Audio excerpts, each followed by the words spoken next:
Berapa orang nih ya? 15. Ini Karibonya mau join ya, aktifin ya semuanya. Dong, aktifin. Kalau nggak diaktifin nggak bapak accept nih Karibonya nih. Kasihan dong, udah mau sharing.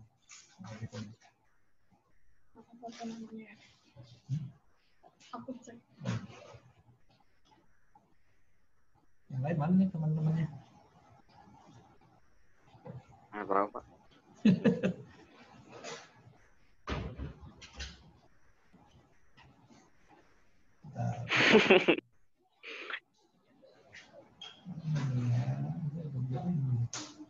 Nah, ini dia Karibonya udah join nih. Halo, selamat pagi menjelang siang teman-teman semua adik-adik. Ya. Halo, selamat pagi. Ini Karibo ini selain aktif sibuk di jurnalistik, dia juga sering ngasih webinar, seminar tentang jurnalistik ke teman-teman juga, teman-teman mahasiswa, teman-teman umum lah ya. Nah, ini kali ini Karibo mau berbagi cerita lah sama kalian. Pengalaman dia kalau syuting atau liputan di area pedalaman. Kira-kira kendalanya apa aja sih, terus kesulitannya kayak gimana, apa aja yang mesti disiapin, apa mesti beli sembako dulu buat persiapan selama tinggal di dalam pedalaman itu, karena kadang-kadang bisa hampir setengah bulan ya Karibo ya tinggal di dalam. Jadi semuanya itu harus well prepare, kalau enggak bisa kacau. Jadi boleh kita kasih waktunya buat Karibo untuk sedikit sharing-sharing tentang pengalamannya dia selama kalau liputan di kampung itu kayak gimana, persiapannya apa, terus yang harus kalian lakukan itu apa aja, dan yang jangan dilakukan itu apa. Sama sedikit cerita tentang pengalamannya waktu syuting liputan yang lumayan berbahaya tuh, yang di daerah Salarau ya. Seralau di Sulawesi. Sulawesi Selatan itu ya, perbatasan antara Pinrang sama Entrekang ya. Entrekang tuh ke Toraja gitu ya. Betul. Padahal alamnya indah ya di sana itu. Banget, cuma masih banyak desa terpencil. Dia tuh ironisnya Indonesiaku ya. Indonesia kita lah ya maksudnya. Alamnya bagus, tapi belum tentu masyarakat sekitarnya itu sejahtera ya. Betul. Nah, disinilah bolehlah Karibo sharing ya ke teman-teman, ke adik-adik semua di sini pengalamannya waktu liputan di sana. Gitu. Terus ini kalian dicatat ya hasil dengan Karibo, nanti ditulis di Word aja. Ini ya tugas merangkumnya. Silakan Karibo, boleh cerita. Oke, terima kasih. Adik-adik, apa kabar semuanya? Sehat hari ini? Sehat. Jangan patah semangat ya, walaupun kita belajarnya online, justru online itu banyak celah buat kita berkembang ya, belajar teknologi, riset, dan lain-lain gitu. Saya mau cerita sedikit nih sebelum mulai ke pekerjaan ya. Dulu waktu SMA,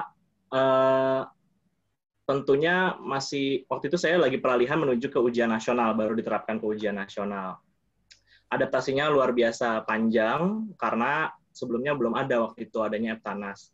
Dan angkatan saya waktu itu sempat demo karena adanya kebijakan baru. Jadi saya ngerasain banget ketika adik-adik sekarang ada di tengah kondisi yang kebijakannya serba baru, serba darurat, pasti nggak gampang buat adaptasinya, apalagi orang tua di rumah juga harus tetap ngebimbing ya, sharing-sharing sama kalian gitu, selain guru di sekolah. Dan saya senang banget begitu tahu ada SMK yang memang fokus untuk broadcast. Ini artinya masa depan broadcast Indonesia cemerlang sekali. Ada di tangan adik-adik semua. Semoga nanti adik-adik bisa ngebawa masa depan broadcast lebih baik lagi. Nah, di televisi itu tidak semua jurnalisnya menjadi presenter, teman-teman, gitu. Karena ada yang di belakang layar, ada yang lebih bagus untuk riset dan lain-lain, ada juga yang lebih bagus on cam, tergantung kemampuannya masing-masing. Nah, ketika saya masuk itu, saya 2 tahun di program redaksi.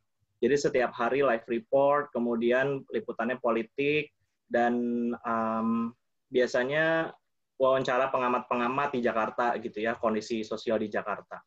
Nah, selama 2 tahun itu saya kan udah terbiasa untuk liputan yang seperti itu template-nya gitu. Jadi udah tahu banget lah dari pagi sampai sore harus ngapain gitu, dan setiap jam harus standby untuk sewaktu-waktu dipanggil lagi ke kantor ataupun untuk live. Tapi begitu ditugaskan di program Indonesiaku, semuanya kayak jet lag. Jadi adaptasinya tuh harus cepat. Di televisi itu hitungan hari atau bahkan hitungan jam gitu. Jadi waktu itu ketika ada penugasan untuk program Indonesiaku, saya pun yang sudah tahu program Indonesiaku itu seperti apa, adaptasinya bisa bahkan 1-2 bulan gitu untuk penulisan naskah, untuk on cam dan lain-lain. Nah, program Indonesiaku ini saya mau jelasin sedikit, 45 menit programnya, cukup panjang, terdiri dari 3 segmen, dan di situ ada 1 host ataupun pembawa acara yang menggiring dan juga mewakili masyarakat untuk ke desa-desa.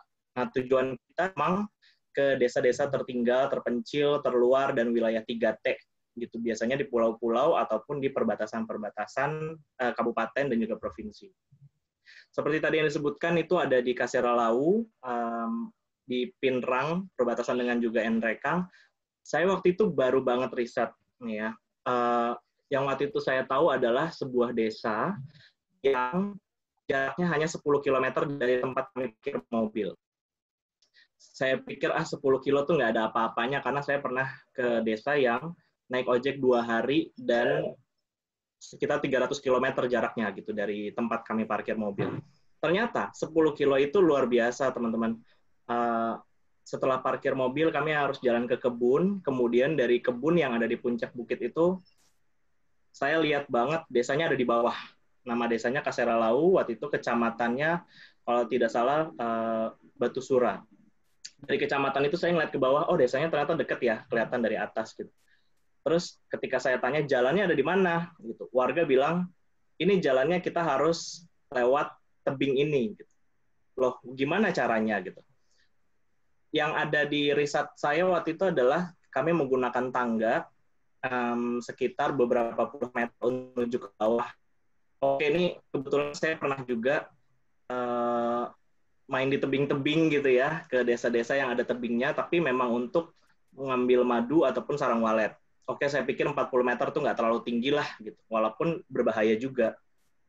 Ketika saya ada di tangga itu, saya nggak terpikir bahwa ternyata benar-benar curam, benar-benar lurus 180 derajat seperti ini nih tangganya, dan tidak ada tempat kami berpijak selain tangga yang terbuat dari kayu itu. Gitu.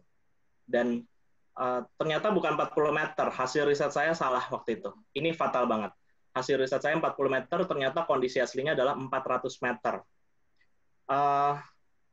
Kita waktu itu nggak punya alat bantu, kecuali hanya tali-tali dari teman-teman pecinta alam. Jadi waktu itu saya menggunakan tali dan juga kamera GoPro di atas kepala dan juga di dada untuk menggambarkan kondisi apa sih yang saya lihat kalau misalnya saya lagi jalan di tangga itu gitu. Kemudian di setengah perjalanan saya ganti GoPro-nya ke tangan kiri dan tangan kanan supaya pemirsa bisa melihat apa sih yang ada di belakang saya, pemandangan ini gitu, yang tidak bisa saya lihat ketika saya turun gitu. Nah, selama menggunakan 2 GoPro berganti-gantian itu, yang paling kasihan sebenarnya kondisinya kamera person saya ya. Karena saya ada di tangganya cuma buat 1 orang, tapi kamera personnya harus digantung di sebelah saya. Jadi dia nggak punya tempat berpijak, nggak punya pegangan apa-apa, yang pasti dia hanya percaya aja sama orang-orang pecinta alam yang menggantung dia dari atas dan juga ngejaga dia dari bawah. Saya nggak nyangka sebenarnya ketika itu, saya nggak nyangka ada bagian dari Indonesia yang tinggalnya masih seperti itu, hidupnya masih seperti itu. Tapi karena faktanya memang masih ada, akhirnya ya harus saya liput gitu. Sesusah apapun waktu itu saya hampir kepleset, hampir jatuh dan lain-lain. Udah deh, saya udah tekad banget untuk tetap masuk ke desa itu. Ketika sampai di bawah, tangganya selesai, ada sekitar 6 baris tangga. Nggak selesai sampai di situ, ternyata ada deretan batu-batu yang dipahat sama warga untuk tempat berpijak tangan dan juga kaki. Jadi mereka merayap mundur ketika turun itu, mereka merayap mundur dengan bantuan tali beda. Jadi ternyata sejak zaman Belanda tuh mereka mengungsi ke sana, kabur dari Belanda, kabur dari kejaran Belanda, dan mereka mengungsi dan mereka membuat daerahnya memang terpelosok gitu ya.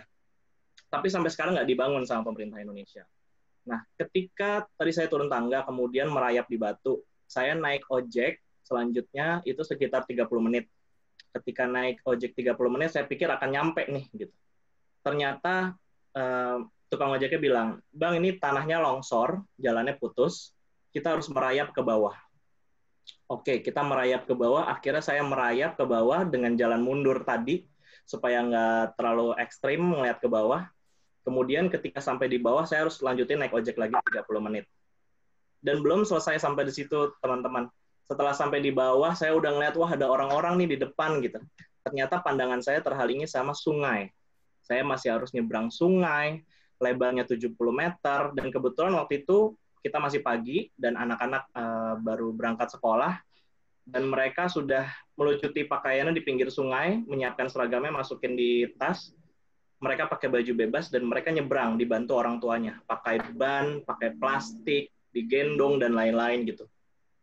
Yang ada di pikiran saya waktu itu bukan cuma sekedar ngambil gambar, karena kamera person kan cuma satu ya. Kalau kami di Trans 7 biasanya penugasan satu, maksimal 2. Kebetulan waktu itu saya cuma satu kameramen dan saya harus mengulang gambar. Dan waktu itu saya marah dengan keadaan kok bisa pemerintah Indonesia 70 tahun merdeka, anak-anaknya masih harus berjuang mati-matian seperti ini. Mungkin kita sudah biasa ngelihat anak-anak nyebrang sungai, kemudian mereka harus naik turun bukit untuk ke sekolah, tapi saya nggak nyangka gimana bisa mereka hidup di balik tebing tanpa jalan alternatif gitu, tanpa mereka punya jalan setapak dan lain-lain gitu. Akhirnya saya marah dan itulah yang tercetus di on-cam saya waktu itu. Saya pertanyakan, kalau memang dana desa, kalau memang dana pendidikan dalam APBN mencapai 20%, mana buktinya? Itu yang saya tegaskan banget. Dan itu tidak saya rencanakan, sangat spontan, dan karena waktu itu liputannya memang memenangkan penghargaan, dan ternyata juri juga notice gitu. Ternyata kata-kata itu yang membuat mereka tersentuh dan juga sekaligus ikut marah gitu dengan pemerintah. Kok bisa 70 tahun pembangunan infrastruktur di mana-mana, tapi masih ada masyarakat kita yang seperti itu hidupnya. Dan ketika saya sampai di sekolah, saya terharu banget ngelihat mereka semua hadir, guru-gurunya juga bilang mereka tidak ada yang pernah absen sama sekali. Kalaupun absen itu sakit, dan biasanya mereka hanya telat karena misalnya banjir. Ketika selesai meliput, saya baru tahu ternyata ada jalan alternatif yang harus memutari Kabupaten Nrekang, itu sekitar 1 hari 1 malam, atau biasanya 2 hari mereka melewati itu. Dan sepulang dari situ ke Makassar, saya masih nggak percaya kok bisa ya ada orang-orang yang tinggalnya di sana. Kadang kita kalau nonton TV nih, mungkin kamu kalau nonton TV juga kepikiran, kok masih ada ya yang kayak gitu ya, yang hidupnya jalannya berlumpur, hidupnya masih di rumah pohon, itu masih ada. Gitu. Yang takut sama mie instan tuh masih ada. Di Sulawesi Selatan tuh ada kampung yang kalau lihat mie instan tuh mereka takut. Mereka pikir kami makan cacing. Jadi begitu ironisnya kesenjangan kita nih yang di kota dengan mereka yang ada di desa, dan saya hampir setiap bulan melihat itu gitu. Persiapannya harus matang karena lagi-lagi saya bilang kalau nggak matang fatal. Seperti tadi ketika saya 40 meter, nyatanya 400 meter. Kalau talinya kurang kita nggak bisa turun gitu. Kemudian ketika sebelum masuk ke pedesaan biasanya kita beli sembako, persiapan untuk 3 hari 2 malam atau 4 hari 3 malam sesuai perkiraan, karena kita tidak bisa mengandalkan masyarakat untuk terus masakin kita dengan bahan-bahannya mereka gitu ya, walaupun mereka sudah ada sayur dan lain-lain gitu. Waktu itu saya bawa kornet ke Gorontalo, ketika saya syuting saya minta tolong masakin buat makan siang gitu. Ketika saya pulang yang saya temuin di meja makan adalah nasi dan juga kaleng-kaleng gosong. Jadi mereka bahkan nggak tahu apa itu kornet gitu. Jadi yang mereka pikir adalah kornet itu adalah makanan yang harus dibakar, nanti baru kita buka. Dan salahnya saya juga, saya nggak nge-briefing mereka gitu untuk ngasih tahu kornet itu apa dan bagaimana cara masaknya. Dan di situ selain sedikit tertawa gitu ya, karena kita mengetawakan keadaan dan juga kami yang cukup bodoh nggak ngasih tahu mereka gitu. Tapi di satu sisi juga sedih gitu ketika malam saya ngobrol sama kameramen. Ini luar biasa ya kesenjangannya di Jakarta, mungkin kita bisa makan macam-macam dengan cara yang gastronomi dan lain-lain gitulah. Terus tiba-tiba di kampung mereka bahkan nggak tahu kornet itu apa, mie instan itu apa gitu. Itu menyedihkan sekali, dan sampai hari ini ya selama program Indonesia Ku tayang, artinya kita masih punya desa tertinggal gitu. Dan sekarang tersisa sih sekitar 10.000 desa tertinggal dari 74.000. Alhamdulillah udah ada kemajuan. Tapi kalau teman-teman mau liputan di daerah-daerah seperti itu, persiapannya harus matang banget. Mulai dari kamera, harus berapa banyak, walaupun satu kameramen gitu ya. Tapi harus ada kamera master, kemudian ada GoPro, kemudian ada Osmo, ada drone. Itu bahkan dipegang oleh satu orang kameramen. Biasanya reporter nih, mau tidak mau ya kita ngebantuin gitu. Mau sekedar GoPro, mau sekedar drone misalnya gitu. Karena tak mungkin lah kita yang namanya 2 orang, apalagi yang mengoperasikannya hanya 1 gitu, reporter dengan tega-teganya membiarkan kameramen menggunakan 4 kamera sekaligus gitu. Kan otomatis nggak efisien juga ya, waktunya kita harus mengulang-ulang dan lain-lain gitu. Kemudian riset tadi saya bilang, riset kepada narasumber, pendekatan itu penting sekali. Penggunaan bahasa daerah, biasanya saya agak-agak bahasa Tarzan tuh kalau di daerah terpencil, minta bantu translate sama driver ataupun sama orang setempat yang bisa bahasa Indonesia juga gitu. Nah, nanti mungkin teman-teman bisa sambil tanya ya, apa sih yang kalian kepoin dan kalian penasaran sampai sekarang tentang jurnalis-jurnalis yang masuk ke desa-desa gitu. Nanti boleh tanya, ntar saya jawab deh apapun pertanyaannya. Itu sih kira-kira. Oke, terima kasih Krivo sharingnya. Ya, jadi tadi itu berarti saking nggak taunya ya itu ya masak apa masak kornet sama kaleng-kalengnya ya dimasak ya. Betul, dibakar.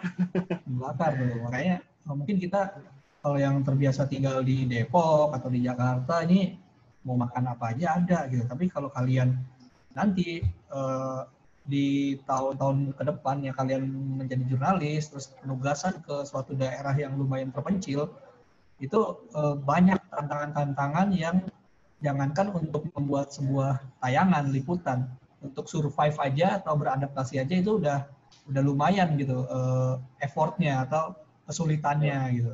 Itu pun jadi salah satu pengalaman hidup lah nantinya untuk kalian, bahwa kalian bisa melihat keadaan saudara-saudara kita yang mungkin kesulitan tuh untuk sekolah aja, mereka harus nyebrang sungai ya. Itu epic banget itu epic banget. Mereka harus benar-benar semua seragamnya dimasukin plastik, tas semua, mereka mungkin cuma pakai celana kolor doang untuk nyebrang sungai karena nggak ada jembatan. Bahkan pemerintah setempat pun nggak membuatkan jembatan untuk mereka nyebrang. Kalaupun mereka jalur darat mungkin jauh, waktu tempuhnya jauh dan nggak ada kendaraan. Rata-rata mereka orang kampung mungkin cuma punya sepeda atau bahkan hanya punya kuda atau hewan ternak. Mungkin nggak punya ya. Jadi memang terbiasa untuk berjalan kaki, dan kalau mereka harus menempuh jalur darat untuk ke sekolah, mungkin bisa 2-3 jam jauhnya gitu. Jadi mereka memilih untuk jalan pintas menyeberangi sungai. Itu lumayan berbahaya karena harusnya deras, terus lumayan dalam sungainya. Kan kalian tadi kalau udah nonton kelihatan tuh Karivo dan tim ikut nyebrang tuh, ikut merasakan. Jadi kalau sebagai tim liputan itu kita selain hanya mendokumentasikan atau mengangkat kisah mereka, kita juga harus bisa merasakan kesulitan mereka. Jadi kalian harus jadi kesatuan dalam sebuah komunitas itu. Jadi kalian bisa membuat cerita atau narasi yang hidup gitu, karena kalian juga merasakan kesulitannya. Gitu. Nggak hanya sekedar merangkum dari Google, dari internet atau segala macam, tapi kalian memang berada di situ untuk merasakan itu. Jadi tulisan kalian itu akan lebih hidup. Seperti itulah sebuah sense seorang jurnalistik. Ini Karivo juga punya gerakan literasi ya Karivo ya. Iya betul. Gerakan literasi itu gerakan membaca, gerakan mengajak teman-teman untuk membaca novel, membaca buku, apapun lah karya tulis, dan Karifo ini sering bagi-bagi buku loh. Makanya follow Instagramnya. Kalau pengen dapat giveaway buku-buku dari Karifo tuh lihat backgroundnya tuh lemarinya isinya penuh buku semua tuh. Jadi kalau emang pengen lebih kenal sama Karifo, pengen lebih ini, ntar follow aja Instagramnya Kak Karifo, ada Rifo Pahlevi, nanti Bapak share lah ininya sama gerakan literasinya. Jadi buat kalian yang pengen sharing tentang baca buku, novel, itu bisa banget nanti berbagi cerita sama Karifo di situ. Dan dulu nih waktu Karifo masih dibilang rookie atau pemula baru mulai terjun ke jurnalistik, sama Bapak dulu ininya, tandemnya. Iya banget. Belusukan kita. Belusukan. Dulu di depan Mangga 2 tuh banjir tuh, suruh nyemplung, jadi praktik ya untuk nyebrang sungai itu. Iya. Jadi itu awalan belajarnya. Awalnya tuh seorang jurnalis tuh nggak boleh kalian menolak milih-milih.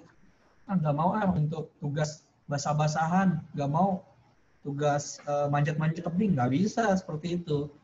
Namanya penugasan itu adalah sebuah dedikasi. Jadi mau nggak mau harus kalian terima gitu, dan kantor pun menugaskan kalian biasanya atas pertimbangan kalian dianggap sanggup untuk melaksanakan tugas itu. Jadi kalau kalian sudah mendapatkan penugasan yang bisa dibilang berat atau memiliki nilai yang tinggi, itu berarti nilai kemampuan kalian sudah dianggap di atas rata-rata oleh sebuah perusahaan. Itulah makanya kalian harus gali potensi kalian itu lebih dari mulai sekarang lah, mumpung masih muda. Nah, untuk teman-teman semua, ada yang mau ingin ditanyakan nggak ke Karifo? Silahkan, masih ada waktu nih 10 menit. Manfaatin waktunya untuk bertanya langsung sama orang yang memang expert di bidangnya, tentang naskah, tentang bebas.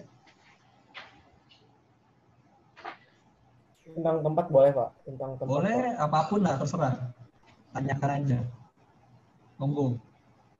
Pernah ke ini nggak Pak, ke kampung itu namanya, ada sih suatu kampung di Tasikmalaya dulu, saya pernah ke situ, namanya Kampung Naga. Pernah nggak Pak ke situ? Kampung Naga.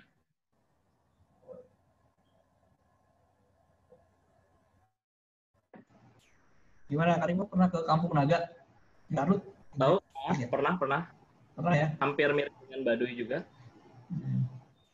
Ditanyain apa nih, Torik? Cuma tanya udah pernah atau belum gitu, atau apa yang ada di sana, gimana? Iya, sekalian apa ya, ada yang di sana juga? Saya juga belum tahu keliling semuanya. Pengen tahu dia di sana ada apa sih, Karifo, di Kampung Naga itu? Iya, sebenarnya di sekitar Jakarta tuh banyak ya kampung-kampung yang masih tertinggal gitu. Kampung Naga sebenarnya masih terhitung modern karena mereka sudah banyak menjadi tujuan wisata buat orang-orang yang memang mau trekking, kemudian mau hidup secara tradisional gitu ya, di rumah-rumah bilik bambu. Gitu. Tapi yang menarik, waktu itu saya liputan di belakang sirkuit Sentul, Bogor. Saya nggak menyangka di belakang sirkuit dan juga pabrik-pabrik serta Sentul International Convention Center gitu, ada sebuah kampung yang tidak ada listrik, tidak ada sekolah, tidak ada air bersih. Masyarakat hanya berkebun dan anak-anaknya putus sekolah sama sekali, benar-benar nggak tahu sekolah gitu, dan generasi orang tuanya bahkan tidak melalui pendidikan sekolah dasar.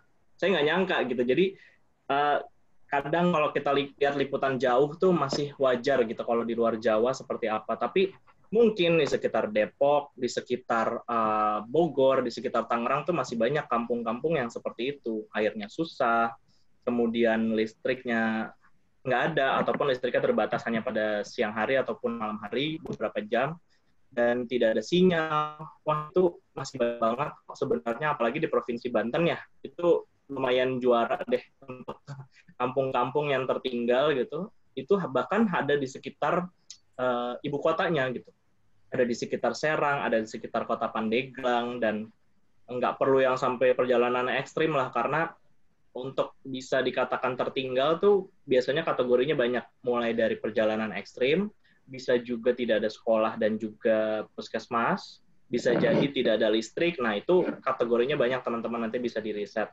Tapi menambahkan yang tadi mengenai seorang jurnalis harus punya rasa empati, itu penting banget, karena kalau teman-teman nanti terjun liputan gitu ataupun lagi praktek, yang penting tuh bukannya data yang kita cari di Google, bukan, tapi apa yang menjadi pandangan kita di lapangan, apa yang kita rasain di lapangan, dan apa yang dicetuskan oleh narasumber di lapangan gitu. Jadi Google itu hanya untuk jadi data pengawal ataupun data pendukung, misalnya jumlah penduduk dan lain-lain gitu ya, luas wilayah. Tapi tetap data yang utama kita gunakan adalah data primer dari narasumber ini gitu. Kalau misalnya narasumber bilang dia panen hanya 2 ton, ya berarti 2 ton, walaupun di Google-nya mungkin 5 ton gitu ya. Dan karena narasumber kita itu adalah tokoh utamanya sebenarnya, bagi kita para jurnalis nih nggak mengambil alih layar itu. Kadang nih kalau program-program yang ada hostnya ataupun pembawa acaranya, kadang ada juga beberapa jurnalis yang memang mau tampil ataupun membawa suasananya seolah-olah hanya dia yang berbicara gitu. Padahal sebenarnya tokoh utamanya adalah para narasumber ini. Ceritanya adalah para narasumber, kemudian wilayah tersebut yang kita liput. Misalnya kemarin di Desa Selogiri, saya datang ke Kebumen, Jawa Tengah. Saya sempat tuh, itu kan setelah 7 bulan saya selama pandemi tidak liputan, kemudian turun lapangan lagi, sempat saya berpikir bahwa saya harus banyak on cam, saya harus banyak tampil gitu di layar. Tapi lagi-lagi saya kepikiran, ini kan ceritanya tentang narasumber saya harus lebih banyak porsi tentang beliau, tentang anaknya, tentang suaminya, tentang kakeknya, neneknya yang ada di rumah itu saya explore gitu. Jadi misalnya teman-teman mau liputan tentang 1 orang nih, itu bisa diperpanjang dengan anaknya, bisa diperpanjang dengan kondisi dianya sendiri, bisa diperpanjang lagi, mulai pekerjaannya, hobinya, cita-citanya yang mungkin terpendam, itu bisa dieksplor.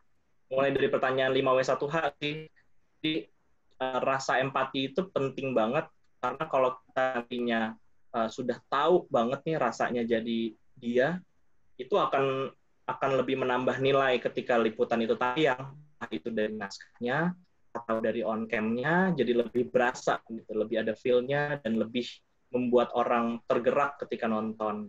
Itu sih yang dicari sama program Indonesiaku, emang sense dari itu sih, dari empatinya seorang reporternya ke narasumbernya. Makanya lebih banyak adegan narasumbernya kita rangkul, ataupun kita ajak ngobrol bareng, kita kegiatan bareng, biar tahu susahnya apa. Ada lagi, Dinara atau Audrey, Julia mau nanya?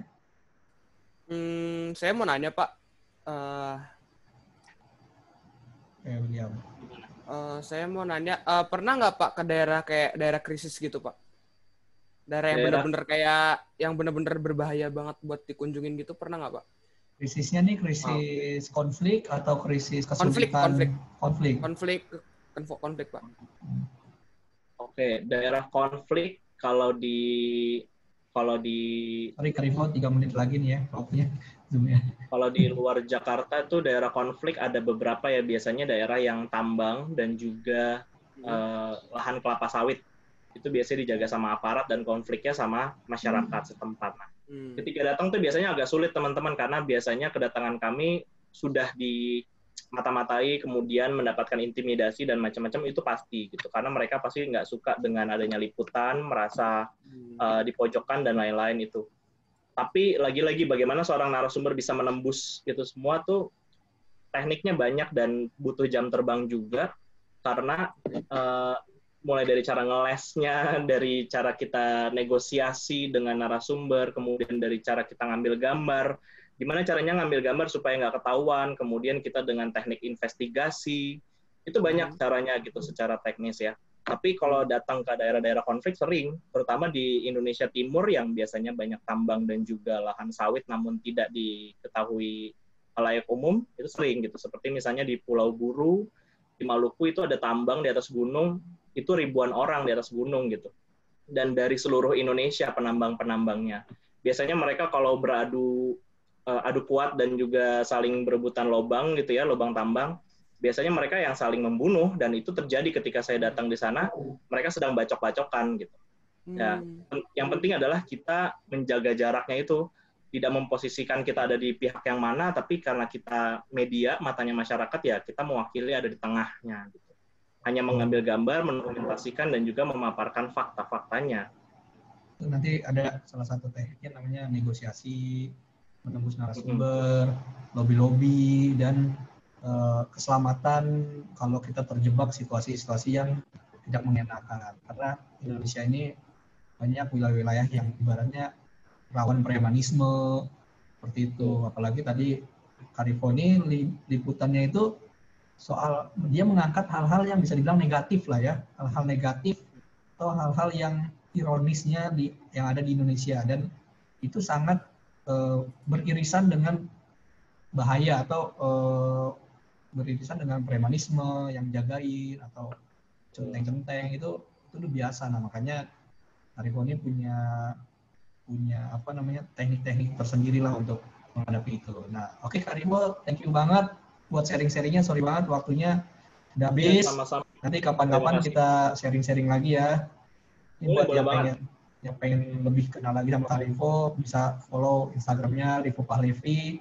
Sama apa yang itu, yang buku-buku itu Karifo? Dharma Pustaka Indonesia. Nanti Dharma lagi Pustaka. ada kuisnya, mungkin teman-teman bisa ikut.